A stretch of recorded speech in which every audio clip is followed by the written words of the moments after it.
I think the definition of greatness is to inspire the people next to you. It's not something that lives and dies with one person. It's how can you inspire a person to then in turn inspire another person that then inspires another person. And that's how you create something that I think lasts forever. And I think that's our challenge as people, is to figure out how our story can impact others and motivate them in a way to create their own greatness. Welcome to the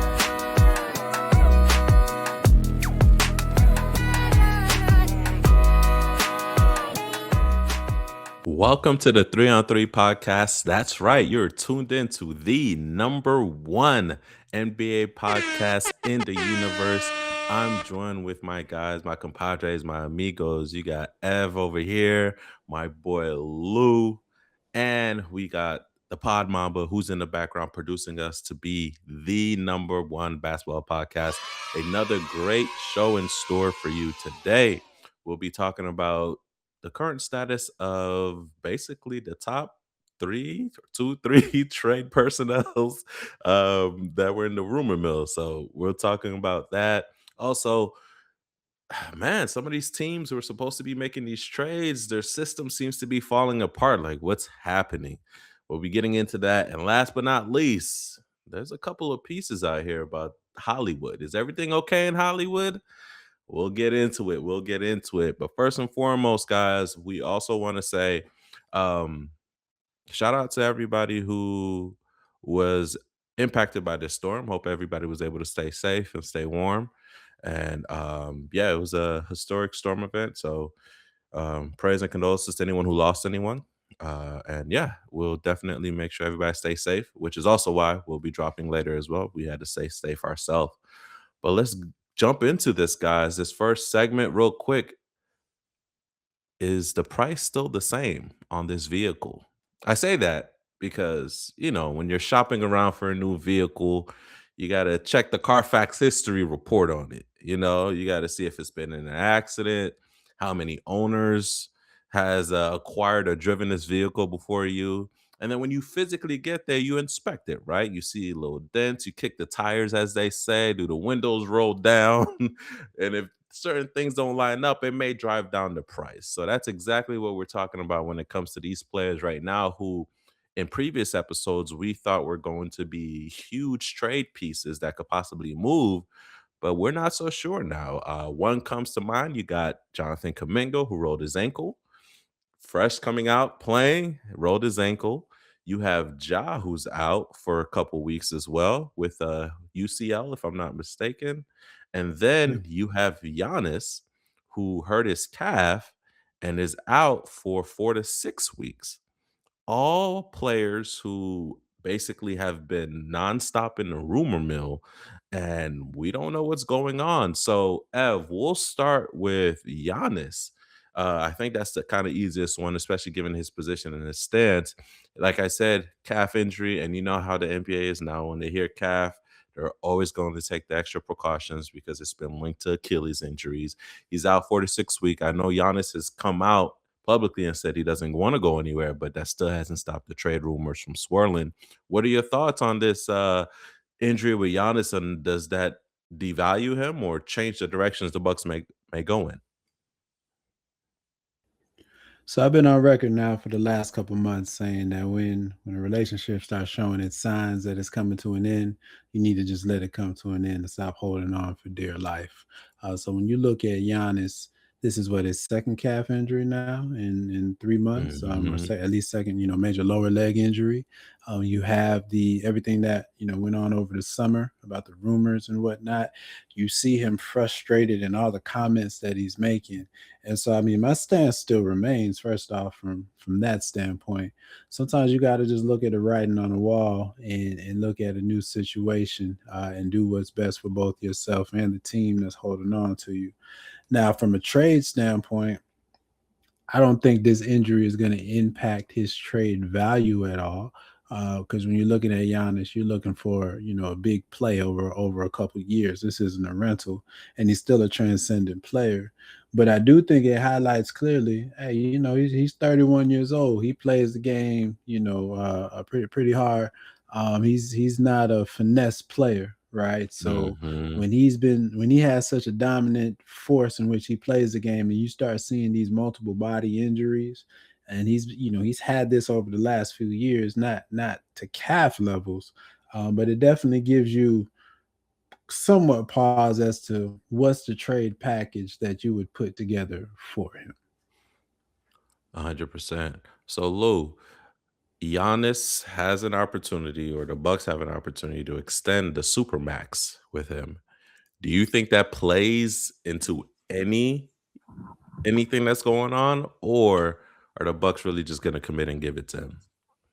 Well, if you're the Bucks, what's your alternative, right?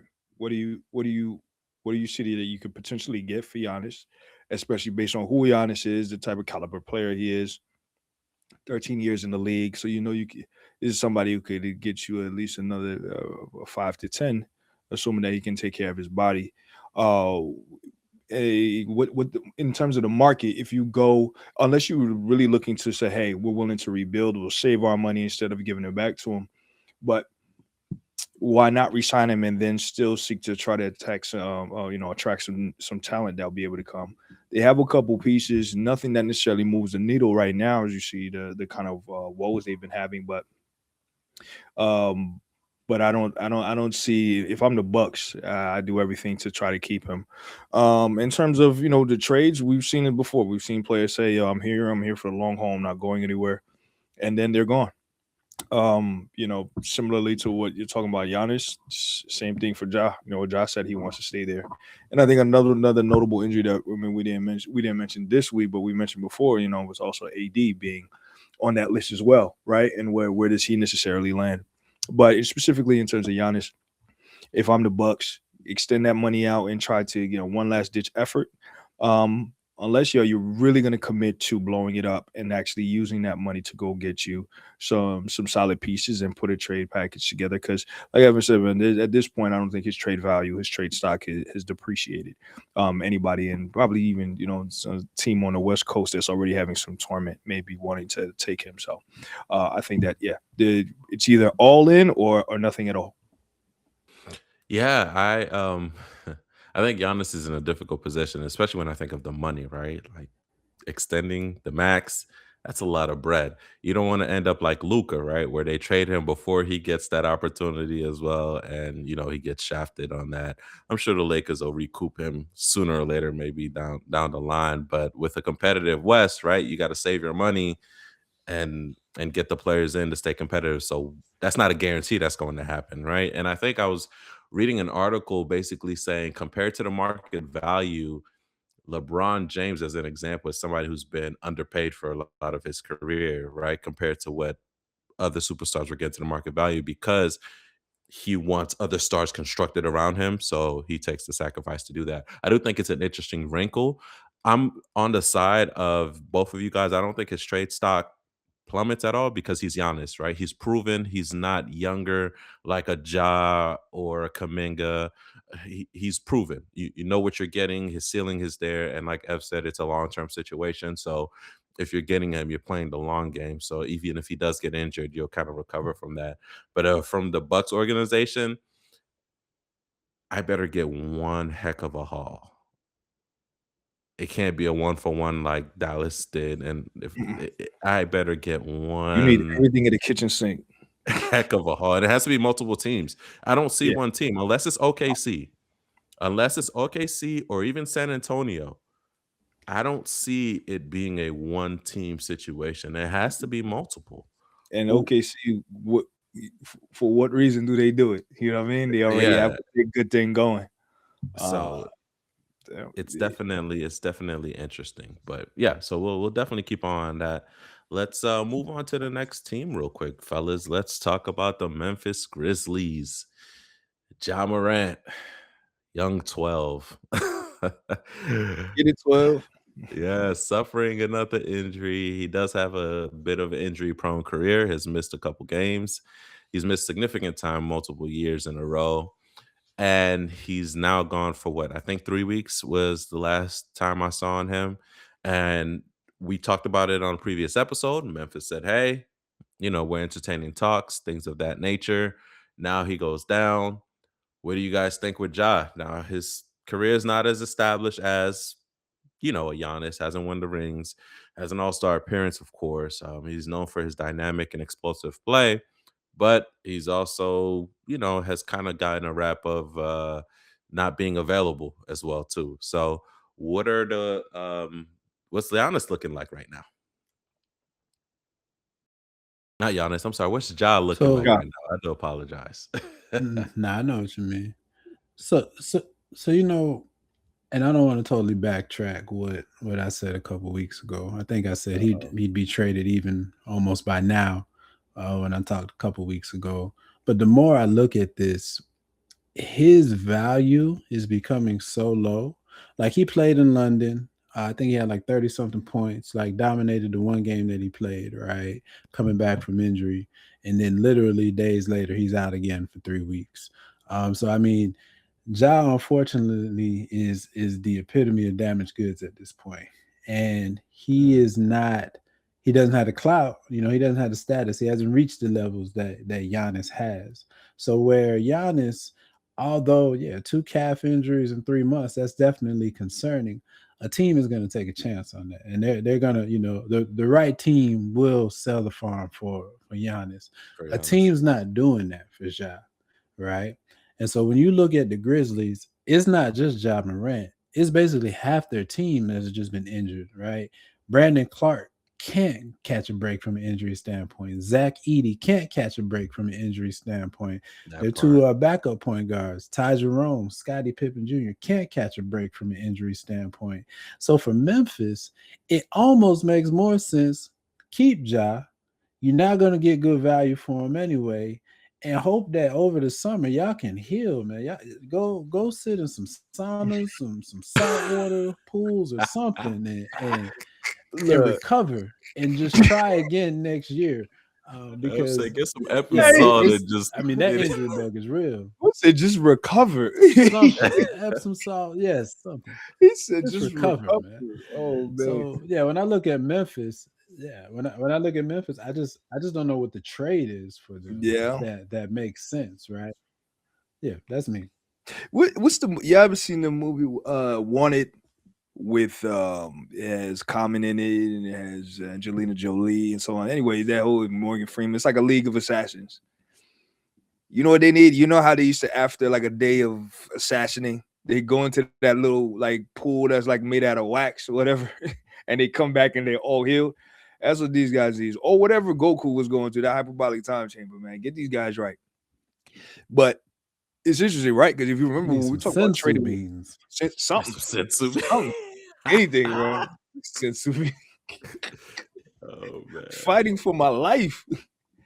You remember a couple when we first talked about John potential trades, I said, nah, John not going nowhere. Now, whether it's due to the fact this injury or not, and also he came out saying that he doesn't want to leave Memphis. Again, similar to like Giannis talking about what he was saying. But this is where I do disagree with you. Ev. I do think that there is still a market for Ja. It's just about which is the right one. I do think he still has trade value.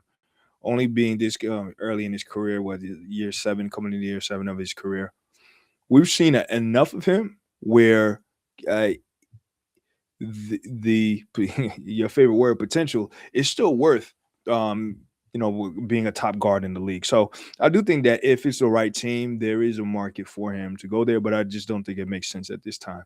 And whatever's in the water in Memphis, man, you need to get away from it quick. Now at this point, it might be more beneficial for him to leave.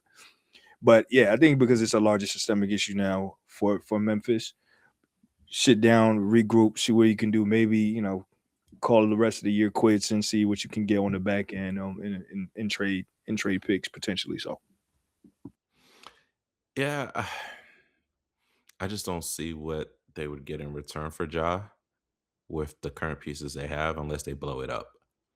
So you've already had teams shopping for Triple J, along with John and things of that nature. So I feel like that would be that would make sense if they're blowing it up, get rid of Ja. But if you're still trying to build something in Memphis, you got to hold on to this guy, man, and figure it out. And figure it out. You got to have a come to Jesus time in the pool. when you guys are healing, just kumbaya it, figure it I knew you out. about to say still have Y- Listen, meditation, sage. whatever you need, whatever specialist you need to bring in They got to to do what get Phil them Jackson did, together. yo. Pull Oh that Zen man, in, get that get that Zen in. Zen master. Do what you need to do to get it together. But yeah, if you're gonna get rid of him, it has to be a blow up situation. Yeah, I don't see any other way because you're not going to get a transcendent player back for Ja. nope, all Like or F nothing. says, yeah. Oh, facts. All right, guys, let's keep it moving on to the next one. Jonathan Kuminga. Jimmy Butler goes down with an ACL injury. He's basically gone for the season. He's done. And then Kuminga, who hasn't been playing at all, gets some run. And lo and behold, he rolls his ankle. He's been on the block. There's been, contention between him and the coaching staff. It's been going to bed. It's honestly been a hot mess. It really has. So with this injury, is Kuminga stock low? Is Golden State just going to hold on to him, get him better play? Jimmy's not there. He fits in. What do they do? What did Dunleavy tell you, yo? What did, If there's a demand, the market has to be the demand from the market has to be there. I get it. realistically, where does Kuminga go and move the needle? I'll say this. There's a couple places he can go and move the needle. It's just Golden State doesn't see the worth. I think that's really what it is on the demand. I think there's a demand for him. What really is, I don't think there's a price that Golden State is willing to let go of. Meaning they don't want to get nothing in return for him, and that's just what it is. So it's not in terms of Kuminga. It's not a seller's market, right? It's a buyer's market. So So that's what I'm saying. So like if you don't part with an asset unless you feel like you're getting the value you deem it to have in yeah, return. So if there's a demand, but the demand is, Tyler Hero in the first, or you know what I mean, or Gabe Vincent in the first, you're not gonna get Kuminga, you know what I mean, based on Golden State's eyes.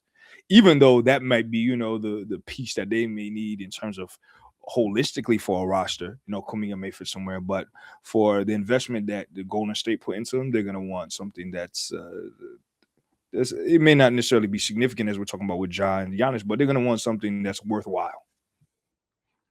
what do you think about? When you've dim- Go ahead, F. no, I was just gonna say when you've diminished an asset into its entirety, right? When you've signaled to the entire league that we don't want this person. This person isn't worth playing time. This person isn't worth valuing.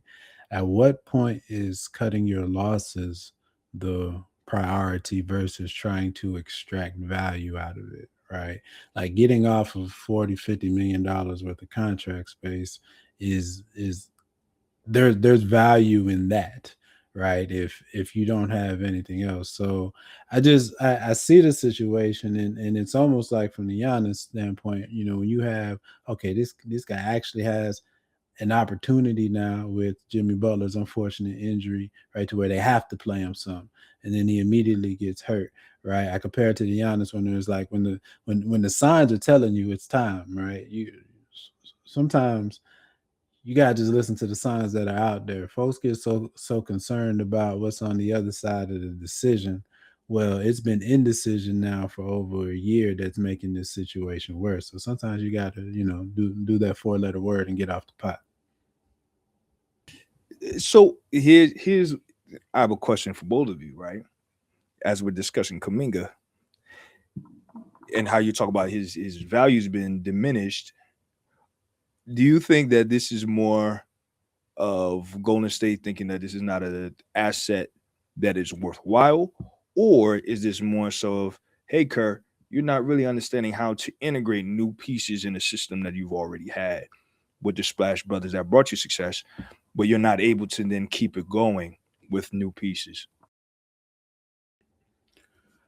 I think there's a bunch of flawed players in this league that still attract value.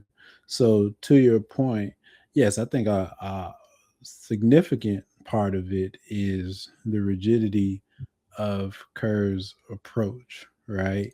I mean, I understand when you're a championship team, when Mm. you have somebody who's not following the defensive principles, right, and that's keeping you from championship aspirations. You're a playing team that can use 20 points a game from anybody who's able to provide it, right? So you're at that level and you're not able to, get now we don't know everything that's going on and being said behind the scenes, right? So I mean, when you get demands and whatnot, especially when you get trade demands, there's frustrations that are being vocally expressed. I understand that part, right?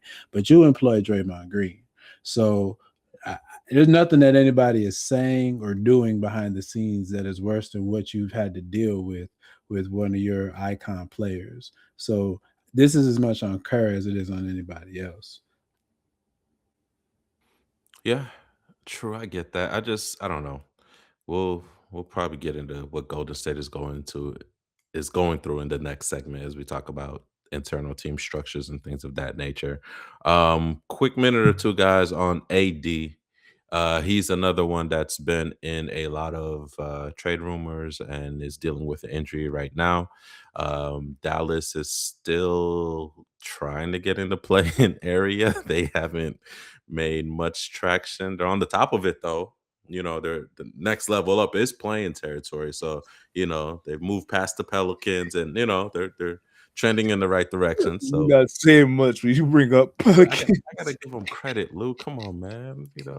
And the Pelicans To the just had a picking huge win the bulls. other night, To the man. picking bulls. Hey, you naming all the reasons they want to trade him right there. They're doing they doing they're doing just they're being just not bad enough that it is defeating the purpose of anything. Just be terrible. Now, to AD's point, to the point of AD, your best ability is availability.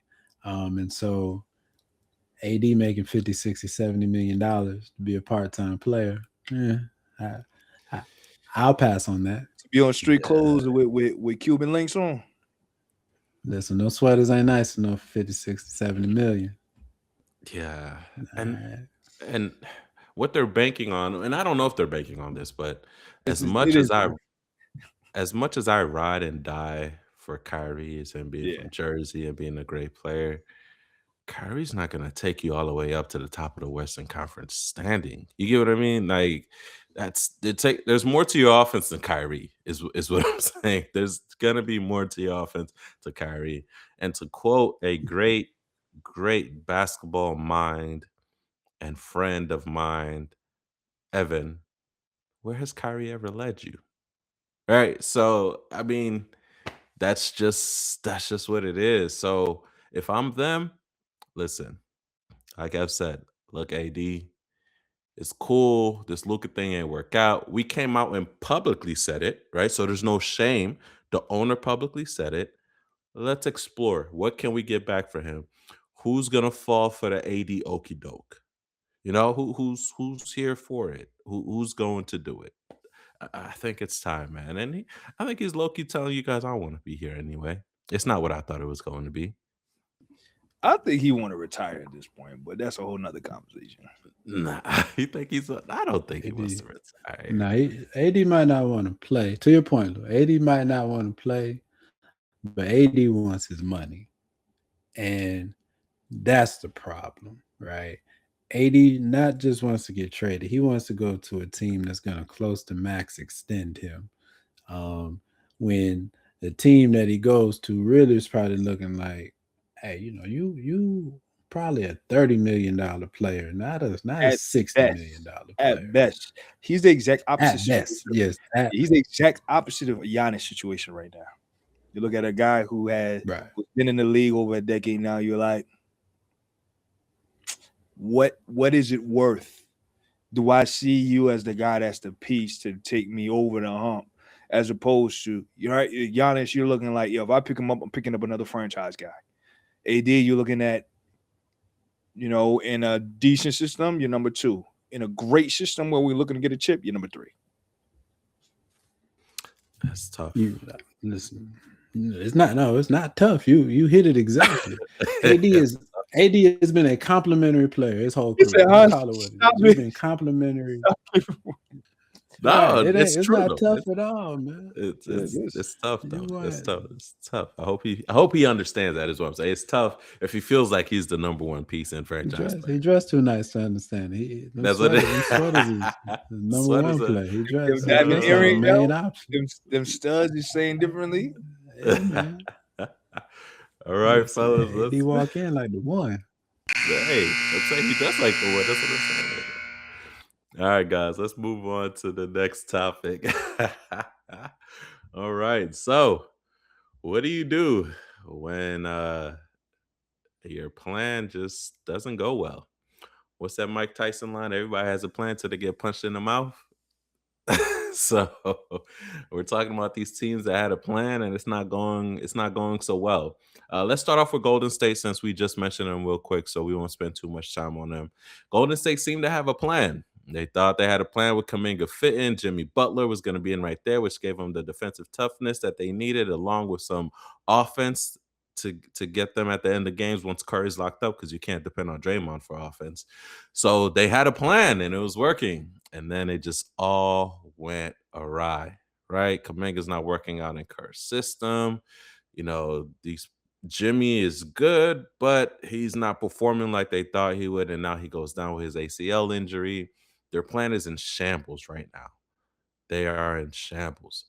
What is Golden State to do? And let me say this, they're also in that weird space. I call them, they're in that in-between space. They're that middle child space, right? They're coming off a dynasty. They were running the league for a couple years. Their prime players are getting older, but their best player literally has enough in him, right? For you to gamble on, but it's not guaranteed a chip. You're also not in that upper echelon of the league. Your player has enough left, but your team is not to the upper echelon of the league. What do you do, guys, if you're Golden State? Purgatory, Hans. That's the word. Purgatory. Yes, thank you, Lou. Purgatory. Yeah, I mean, Thank because you. I was thinking about that as you were talking, because I was like, this is the limbo you never want to be. What they call it in Stranger Things, the in between. Like, I don't want Yes. to be here. I don't want to be here. You know what I mean? Because all you're doing is it's like being at that point in the relationship where you know it's over, but you still have have this nostalgic feeling for this person. But you know, it's about that time that you guys separate. And you know, separation is on the horizon. Golden State is at a point now is where you still have enough pieces where you can move them around, probably on the back end where this is starting to expire now, but move the pieces around and blow it up.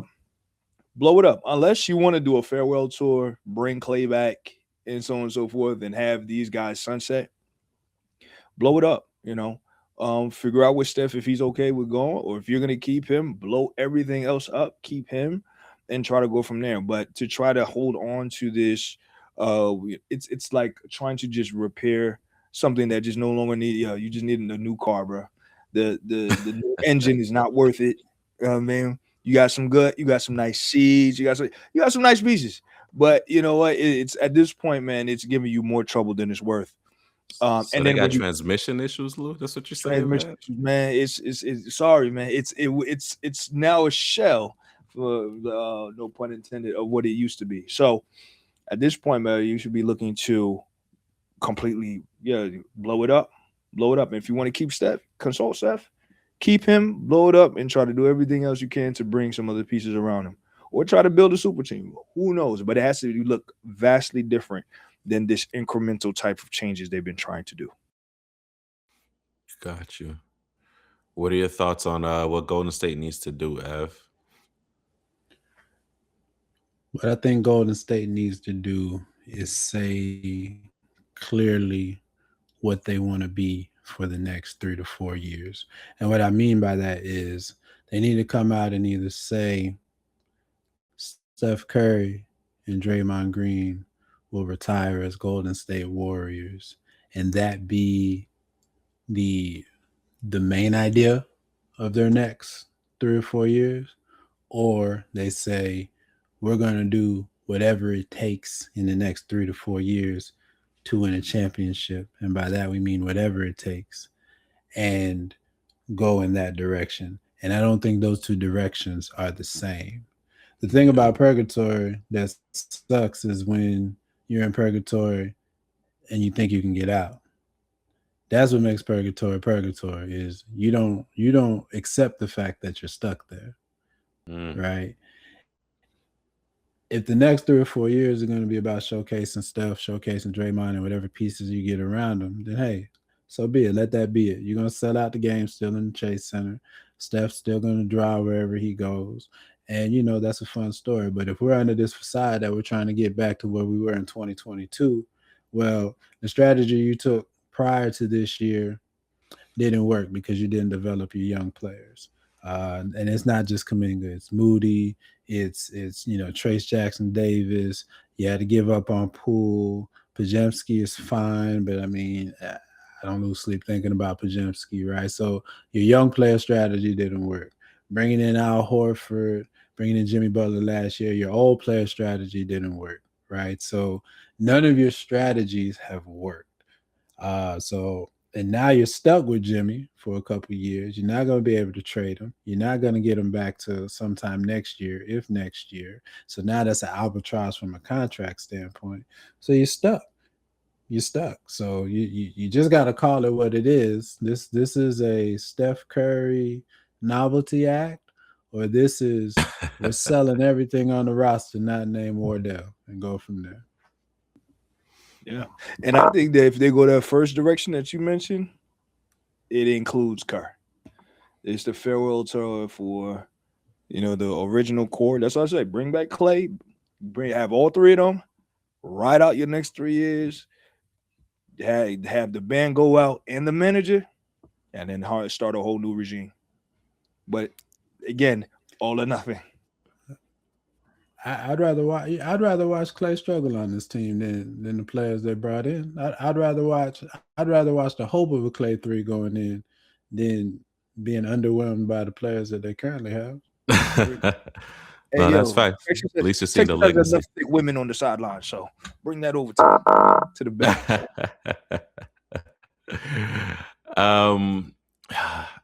Pod Mama just let us know about Jimmy's extension, 2 years, $111 million. That's a lot of money. That's a lot of money. So I guess in essence, he's an expiring next season, unless he has a player option on top of that. Which if he does, he'll be picking that up. Mm-hmm. But yeah, I mean, you stuck with Jimmy in the near future, so you can't. My point is, you can't trade him this year. There's no marketing trade happening. There's no Michael Porter trade happening. Those things I don't see happening. Yeah, that's tough. That's tough to be in that purgatory situation, man. But I'm leaning towards the side of, listen, you have what will go down as the best shooter in NBA history. And teams that have players of that magnitude typically do right by them. Keep that man on there and sell off.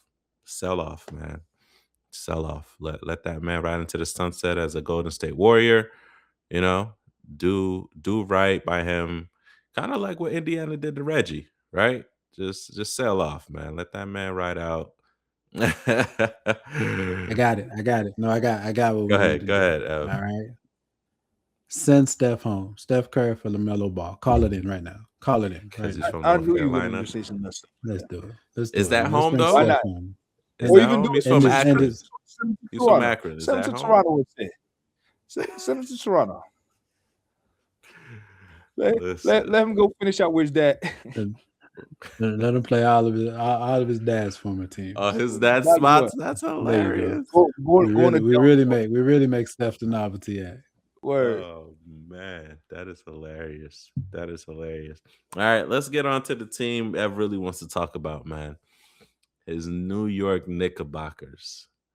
Boy, oh boy, man. Shaking his head, man. I shake my head too, man. They were tail spinning for a while. At one point, winning 2 out of their 9 games, or 2 out of 11? Is that how 2 bad out it of got? 9, 3 out of 12. Who's 3 out of counting? 12. Okay. Yeah, who's counting, right? I mean, So you're counting, but I'm not. So, Hey yo. and I don't like the pop mama telling me what to do, so I'm not bringing it up. But I can Nick's bring it up. really It's cool. Nick's really going through it, man. They're really going through it. There's been some dissension on the bench. Brunson's trying to galvanize the team. Trade rumors are flurrying all around them. Somebody needs to move. Apparently, Bridges is not performing like some think he should, along with OG, along with Cat.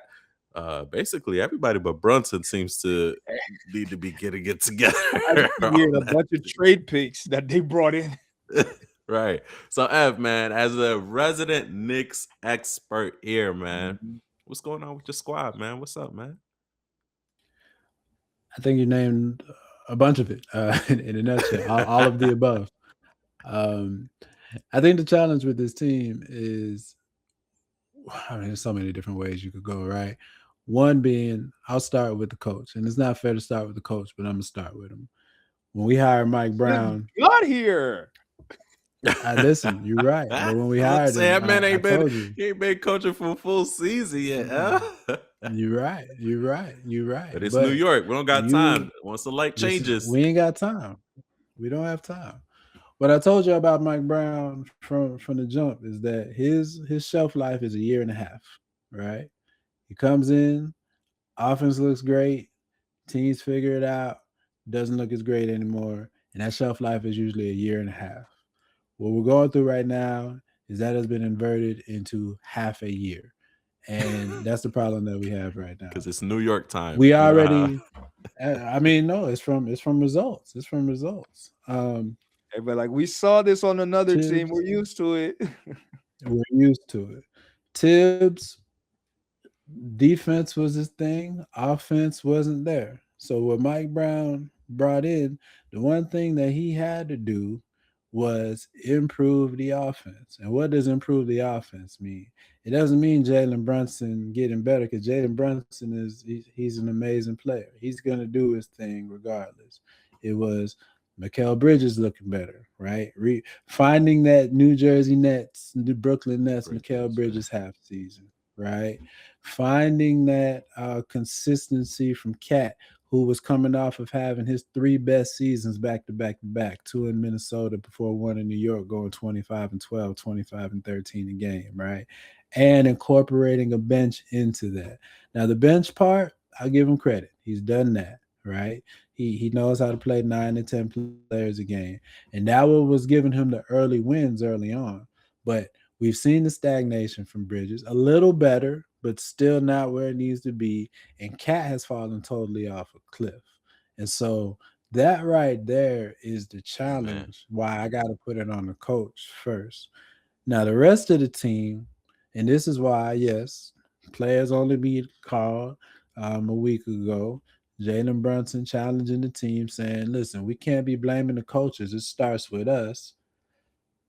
It's because of the attitude and vibe on the court. We all know Cat doesn't play defense. We all know Cat makes frustrating decisions. But if you know that, right, it's too convenient to hang your head, point at him, be frustrated when things aren't going well. Cat has become the scapegoat for the rest of the team's bad optics and bad dynamics.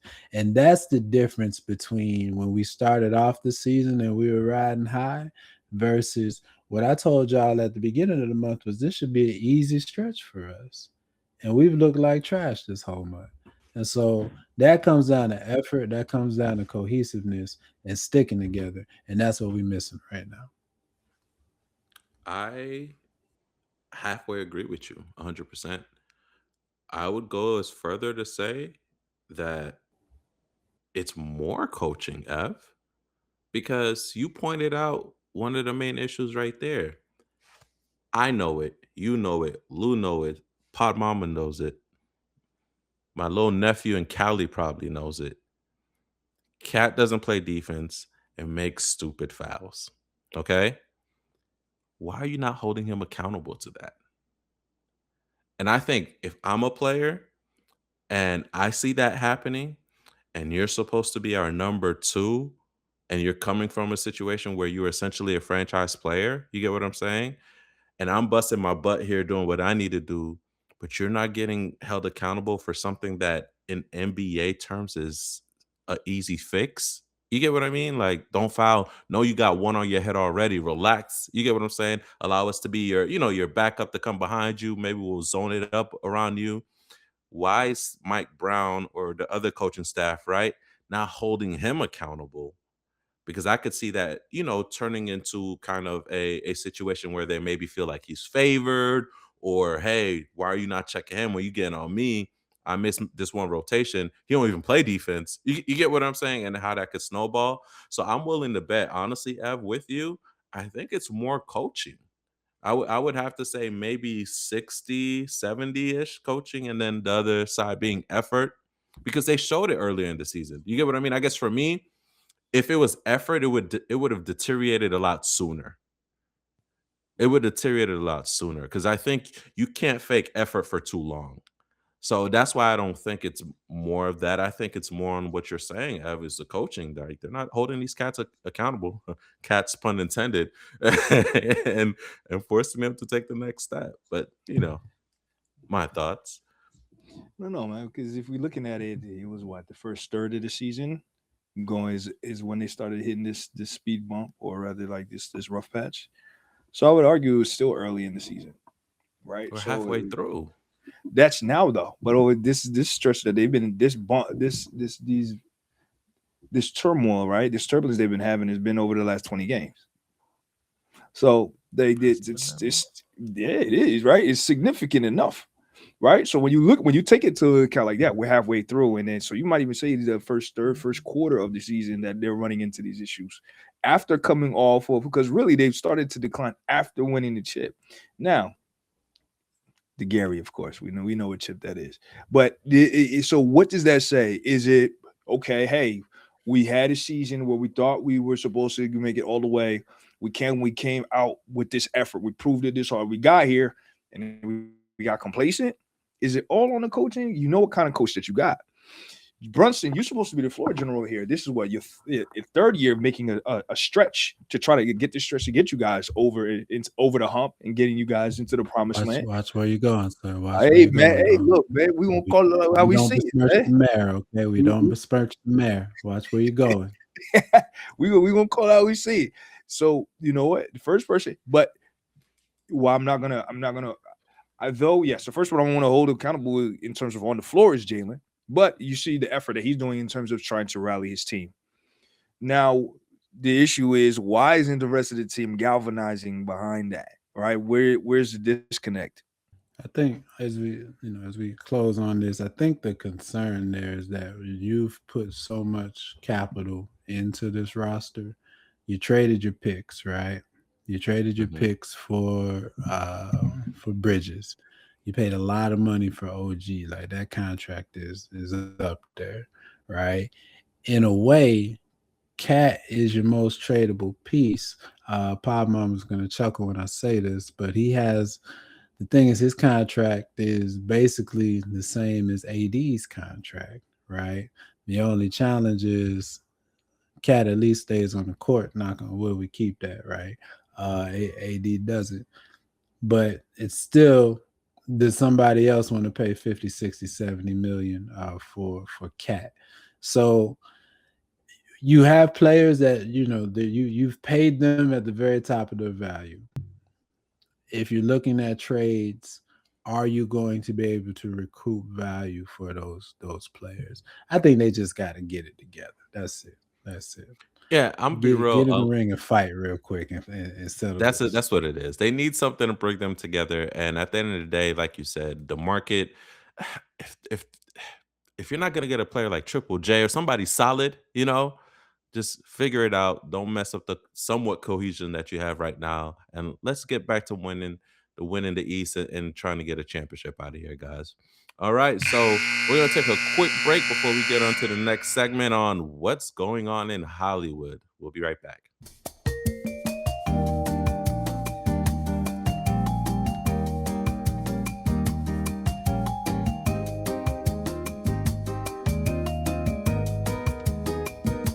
All right, guys, let's move on to our resident prerequisite aka Pod Mama told us to do this.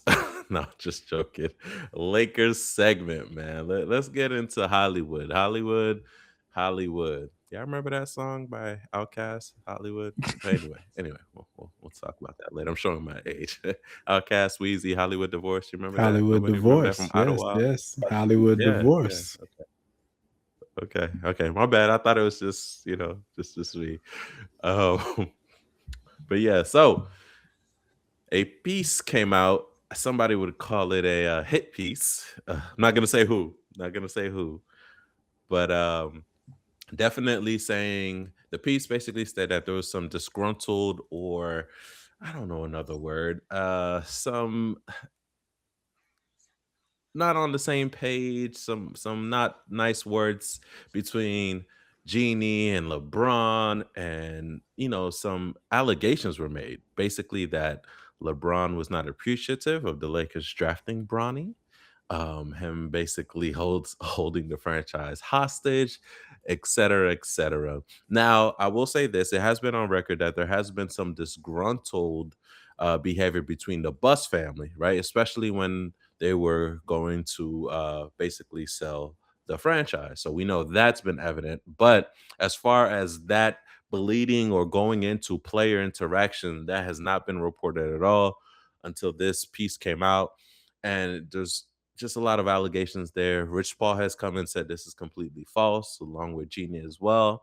But we also know that the Lakers have been going through things on the court as well, right? The offense hasn't been vibing like it should, or like it was in the first half of the year, minus LeBron. The defense is kind of looking sketchy right now, even though Luca had a good defensive game right now. Well, just their last game against the Mavs, but that's the Mavs. You want to play well against your old team, right? So there's a lot to chew on here. I'll start off with you, Ev. Is there trouble in Hollywood? What's going on here, man? Well, you bring up Hollywood divorce, the song. I'll allude with another song, a quote in the song. Nobody wins when the family feuds. Okay, Um, I Jacob. think that's part of what we're, part of what we're seeing here. And when you have, I mean, we'll break it down from the bus standpoint first, right? When Dr. Bus, when he was before he passed, when all the talks on what it would look like after him with the team win, and especially when he passed, and you got a number of Bus children, Jeannie's always been at the forefront. I don't think we even realized the number of Bus children that were in various levels of operations with the team. But when you mix in family with business, especially when one has been ran so successfully by the patriarch, it doesn't surprise that there's going to be dissension, right? It doesn't surprise that what it sounds like is that cutthroat decisions were made by the responsible one to ensure that the team would stay in its best position to succeed, right? But the problem is, especially when was that? That was like 2021.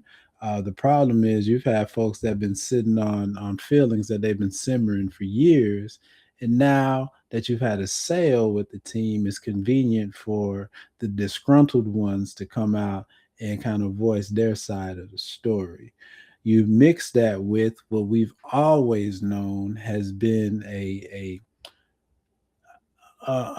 unique situation when you have one of the most powerful players in NBA history, definitely the most powerful of his generation, LeBron James, in a role where his agent also advocates for multiple players on the team and pushes to bring players within his agency into the team. It's been it hasn't been a secret that it's been rumored that Clutch was trying to run the Lakers.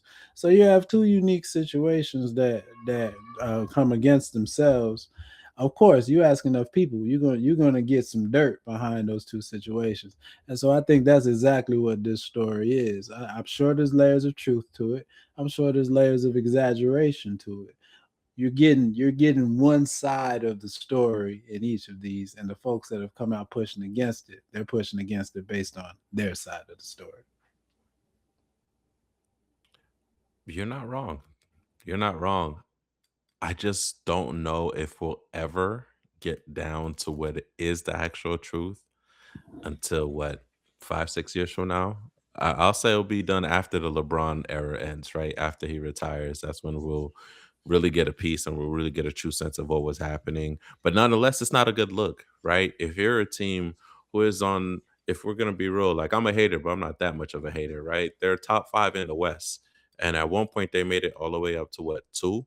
So if you're a team who's really trying to battle for another championship and who's trying to continue the Laker legacy, as we call it, this doesn't help things out because let's say it's completely false. Even a little bit of truth is damning, right? Even a little bit of truth in that story, no matter what it is still damning enough to kind of throw a team off kilter, a team that's already trying to find its stride and see where to go and what to do. So I definitely see this as, I'm not going to sit here and take this article as the truth and only truth, but I do see it as a sign or maybe a signal. Where there's smoke, there may be fire. Yeah, I mean that's a perfect analogy because I think we've been seeing this smoke for a while now. Now I think we're starting to smell a little something as we get closer to it. Hmm. And closer to it, I mean more with the sunsetting of LeBron's career. And potentially, if Jeannie decides, she's done with this, and potentially selling the organization altogether. But I think there's probably more truth in it than we care to really dive into. But if we look at a couple things, LeBron coming to LA, when he came to LA, I think everybody expected this is probably his last stop. And then also, what came around with the criticism with him getting Bronny drafted, and then also this is the first time we've heard of some contention between Jeannie and LeBron. And then inevitably the trade to get Luca, and as people looking at it as a change of the guard, and with AD being out and so on and so forth, and then also with the Lakers not necessarily having the level of success that is expected of a Lakers team, and that inevitably falls on LeBron's head. I think there's a whole stew of things that have kind of now given this article some credence, or at least made it so that people are looking at it and saying, hey, there may be some relevance, some truth to this. So I guess we'll see. And we all know that LeBron is the master at keeping his PR squeaky clean. So we'll see how this all pans out. And I think a part to remember on this also is that, in a way, some of this is old news, right?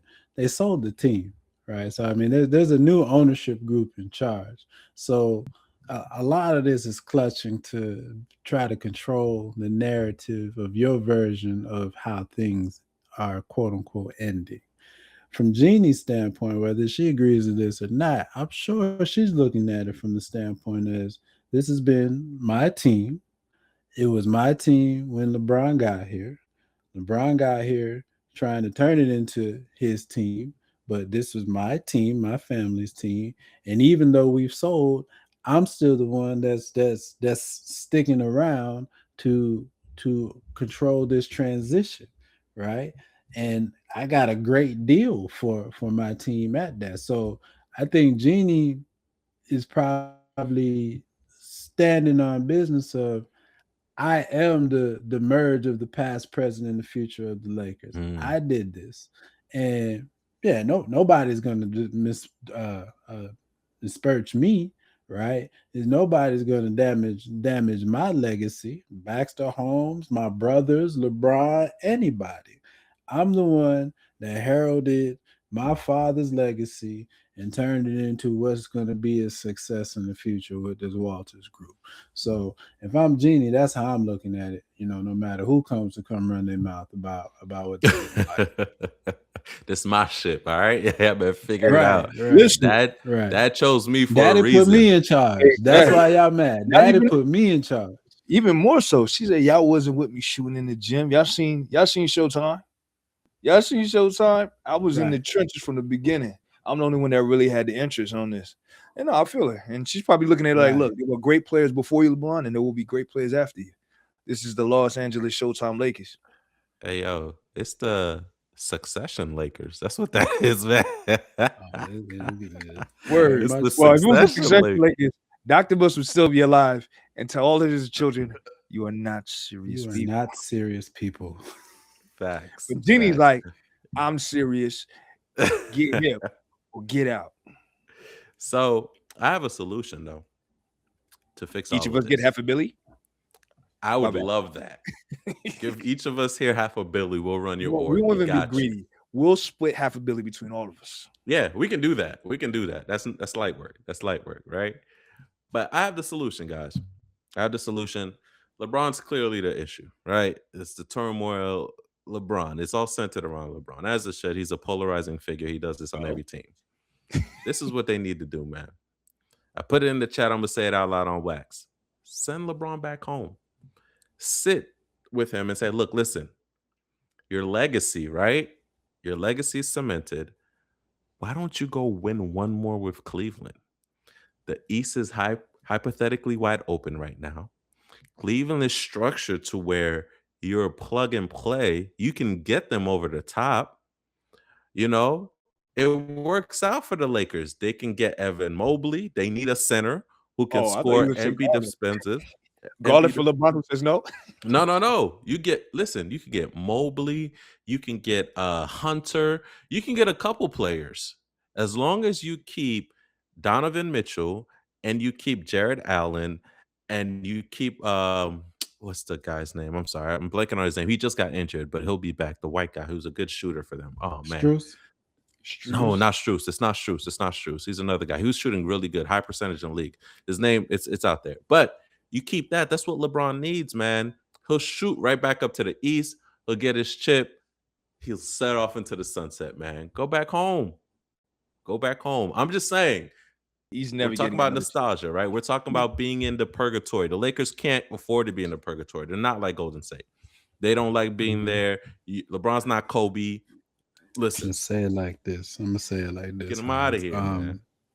As we started the beginning of the show by saying, some of us on the East Coast are within 8 to 12 inches of ice right now. All right. That's the reason this show is delayed the way that it is one day. If I'm LeBron James in Los Angeles, California, there's nothing you can tell me that's going to convince me to go back to Cleveland, Ohio, especially when the trade deadline is in the winter. Ev, it's half a season, my guy. He could still have, like he's always had his house on the West Coast. Come on, man. Come on, Ev. To get that chip. I feel you. And you're tied with Kobe now for chip count. He's on, never Ev. getting another chip again. That means more to LeBron than a winter. He'll suffer through a winter if he gets to say, "Oh, I'm tied with Kobe, one away from Jordan." Come on, man. He's never getting it. I'm just saying, bro. You're telling me LeBron on Cleveland right now. If they keep Donovan, they keep Jared Allen. That's not a. They could beat dang near everybody. You don't think so? Nah, I'm just saying. no. That team is gonna beat the OKC. That team can't even beat the team he's gonna leave. Go ahead, Pod. I'm just saying, man. I'm just saying Mobley, Hunter, and Lonzo for LeBron. I mean, I'm just throwing it out there. Oh, you don't want Garland? You don't want Garland instead? Okay. No, I don't want Garland. What the hell? He's owed too much money. Garland, throw him in there. You want to take Garland over Lonzo? You take Lonzo over Garland? He's owed too much money. He just wants to bring Lonzo. If it's Garland, it will just be Garland and Mobley. But I want Hunter in the deals. That's why I'm not. No, I'm with you. Pop Mamba. But even then, you can use Garland as trade bait for a third team and get who you really want. I'm just saying, Cleveland has what y'all need. I'm just throwing it out there, Pop Mamba. I'm trying to help my boy out. You know, he's been trying to get rid of LeBron for years now. I'm just saying. Enjoy these last 4 months of LeBron James, Pop Mamba. All right, guys. Vincent, one or the other. Gabe Vincent, Gabe Vincent and Tyler Hero are the same guy on different coasts. Just fuck it up, bro. Somebody has to go. All right, guys. Thank you so much for joining us as always. Please hit us up on our social medias. Interact with us. Everybody be safe out there. Also, Lou, Shout out to your boy D Rose, man. Retirement was beautiful. Big up Shout to out him, to man. him, man. Yo, the whole merchandise line is over. Yeah, man, another legend in the rafters out of Chicago. Shout out to D Rose. Yes, sir. All right, guys. Take care. We'll see you next week. Peace. What's up, guys? Thank you for listening to the 3 on 3 podcast. Please be sure to give the episode a thumbs up if you loved it. Hit that subscribe button. And last but not least, hit that bell. So that way you're notified every time we drop a new episode. Hit us up on our social media, guys. You can find us at the 3 on 3 podcast on IG and Twitter. If you want to give us any ideas or suggestions, shoot us an email at the 3 on 3 podcast @gmail.com. We appreciate you. Thank you for tuning in. See you guys next time.